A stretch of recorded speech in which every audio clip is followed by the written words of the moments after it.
মার্কিন president Donald ট্রাম্পের কঠোর করনীতি মোকাবেলায় কেন্দ্রীয় ব্যাংকের সাবেক গভর্নর মার্ক কার্নিকে পরবর্তী নেতা হিসেবে বেছে নিতে যাচ্ছে কানাডার ক্ষমতাসীনরা। 2 মার্চ কানাডার ক্ষমতাসীন লিবারেল পার্টি অব কানাডা দলটির বর্তমান নেতা প্রধানমন্ত্রী জাস্টিন ট্রুডোর উত্তরসূরি খুঁজছে বলে জানায়। এরপরই নতুন প্রধানমন্ত্রী হিসেবে 59 বছর বয়সী কার্নির নাম আলোচনায় এসেছে। জানুয়ারিতে ট্রুডো প্রধানমন্ত্রীর পদ থেকে পদত্যাগের ঘোষণা দেন, তবে নতুন প্রধানমন্ত্রী দায়িত্ব নেওয়ার আগে তিনি তার দায়িত্বে থাকবেন। বিরোধী কনজারভেটিভরা ভেবেছিল তারা ট্রুডোকে মোকাবেলা করবেন, তবে বিশ্বে বিপুল জনপ্রিয় জাস্টিন ট্রুডো নিজ দেশে তার জনপ্রিয়তা হারিয়েছেন যখন তিনি খাদ্য এবং বসবাসের খরচ বেড়ে যাওয়া এবং অভিবাসীর সংখ্যা বেড়ে যাওয়া ঠেকাতে ব্যর্থ হয়েছেন। এছাড়া সম্প্রতি ট্রাম্প ঘোষণা দিয়েছেন কানাডাকে যুক্তরাষ্ট্রের 51তম অঙ্গরাজ্য হিসেবে তালিকাভুক্ত করবেন, যা কানাডার অধিবাসীদের ক্ষুব্ধ করেছে।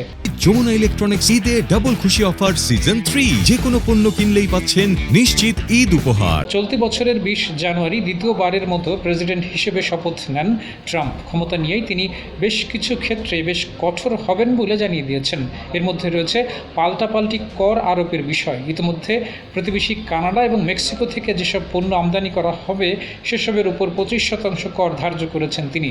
সোমবার ট্রাম্পের কর ধার্য করার ঘোষণার একদিন পরই মঙ্গলবার থেকে কর কার্যকর হয়। তবে এর একদিন পরই বুধবার ট্রাম্প তার অবস্থান থেকে সরে বলেছেন সাময়িকভাবে গাড়ি নির্মাতাদের নতুন এক কর দিতে হবে না। এছাড়া আগামী 1 মাসের জন্য প্রতিবেশী এই দুই দেশের সঙ্গে 2020 সালে স্বাক্ষরিত বাণিজ্য চুক্তির আওতাভুক্ত সব ধরনের পণ্যের উপরও মার্কিন কর আপাতত কার্যকর হবে না। ট্রাম্পের এই সিদ্ধান্ত বদলের ফলে মেক্সিকো ও কানাডাও যুক্তরাষ্ট্রের বিরুদ্ধে তাদের পাল্টা কর নীতি থেকে সরে আসছে। কর নিয়ে ট্রাম্পের এসব পদক্ষেপ নিয়ে বেশ উদ্বিগ্ন কানাডা এবং মেক্সিকো। প্রতিবেশীদের উপর সুর নরম করার একদিন পর 7 মার্চ হোয়াইট হাউসের ওভাল অফিসে আবারও আরেকটি কর নিয়ে চড়াও হতে দেখা গেছে ট্রাম্পকে, যেখানে তিনি বলেছেন বছর বছর ধরে কানাডা যুক্তরাষ্ট্রের কাঠ এবং দুগ্ধজাত পণ্যে 250% পর্যন্ত কর ধার্য করে রেখেছে, আর এবার যুক্তরাষ্ট্র একই ধরনের কর ধার্য করবে ওই দেশগুলোর বিরুদ্ধে, যেখানে তিনি বলেছেন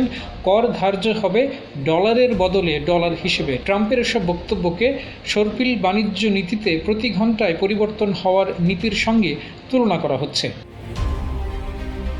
মেক্সিকোর প্রেসিডেন্ট ক্লোদিয়া শেনবাউম ট্রাম্পকে কর ধার্য করা নিয়ে কঠোর অবস্থান থেকে সরে আসায় ধন্যবাদ জানিয়েছেন, যখন কানাডার অর্থমন্ত্রী বলেছেন দেশটিও যুক্তরাষ্ট্রের পণ্যের উপর পাল্টা যে কর আরোপের সিদ্ধান্ত নিয়েছিল সে সিদ্ধান্ত থেকে সরে আসবে। সম্প্রতি বিশ্বব্যাপী যেসব দেশ যুক্তরাষ্ট্রের বিরুদ্ধে বেশি কর ধার্য করে রেখেছে সেসব দেশে 2 এপ্রিল থেকে একই ধরনের কর আরোপের ঘোষণা দেন ট্রাম্প। এরপরই তিনি দুই প্রতিবেশীর উপর চড়াও হন। তবে ট্রাম্প প্রতিবেশী নিয়ে তার অবস্থান পরিবর্তন করেছেন ওই দুই দেশের সরকার প্রধানের সঙ্গে আলোচনার পরই।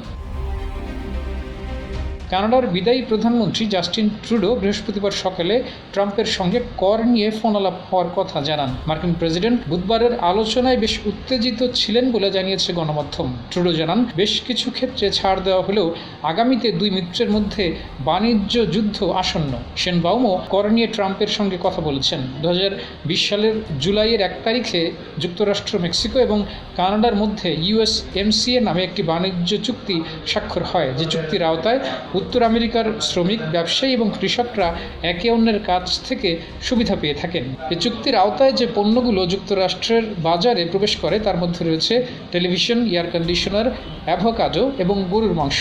যদিও হোয়াইট হাউস জানিয়েছে মেক্সিকো থেকে আমদানি হওয়া 50% পণ্য এবং কানাডা থেকে আমদানি হওয়া 62% পণ্য নতুন করের আওতায় থাকছে।